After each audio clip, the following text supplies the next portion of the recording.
le public, le public. Alors, le public. Le public. Qu'est-ce qu'on fait avec le public?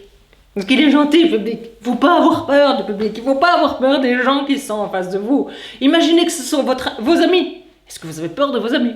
Non, on n'a pas peur des amis. Ce sont tous vos potes. Ils sont tous venus pour faire la fête. Ils sont tous venus pour vous entendre. Alors oui, c'est vrai, de temps en temps, on a bien un petit ziveraire. Oui, ziveraire, ça veut dire un petit troll. Une personne qui a décidé qu'il était le super-héros, qu'il aime pas trop qu'il y a quelqu'un qui soit en avant. Et donc lui, souvent, il aime bien de vous embêter. Alors qu'est-ce qu'on fait avec les ziveraires? Eh bien, on les ignore. Voilà, on fait hop, hop, il n'existe pas, on passe à quelqu'un d'autre, puisque autour de lui, il y a plein de personnes qui sont super intéressées par ce que vous êtes en train de dire. Donc, le ziveraire, c'est parti. Et c'est pas possible, c'est parti.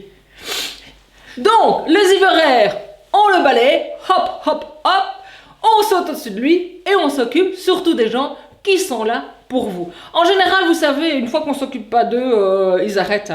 Et s'ils ont envie de jouer sur leur téléphone, qu'ils jouent sur leur téléphone, qu'ils jouent à Tetris, qu'ils fassent ce qu'ils veulent.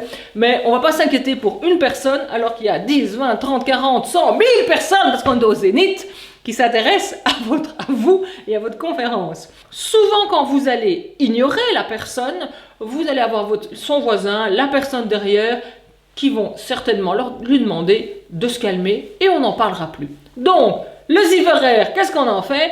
Hop, on passe au-dessus, on s'en fiche, on ne se braque pas, car si on se braque dessus, eh bien on va rater sa conférence. On va vouloir absolument le convaincre de quelque chose qu'il n'a pas envie d'entendre, on risque de se dépêcher, on risque d'oublier une partie de ce qui va être dit, donc s'il vous plaît, un coup de balai, allez, on essuie, au revoir, merci, hop, on s'intéresse à toutes les personnes qui sont autour de nous, sauf à lui. La deuxième chose qui est très importante, c'est de connaître son public.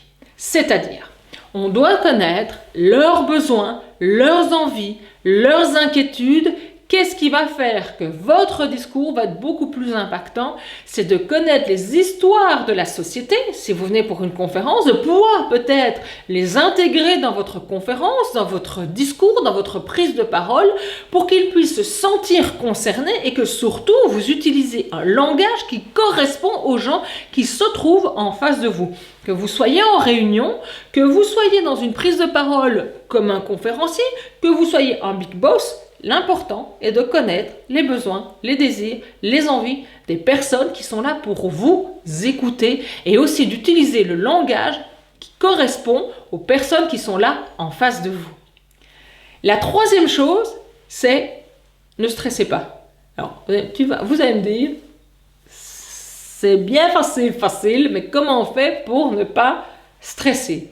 Alors, il y a du bon stress. Il y a le stress de l'envie d'être sur scène, de partager ce qu'on a à dire.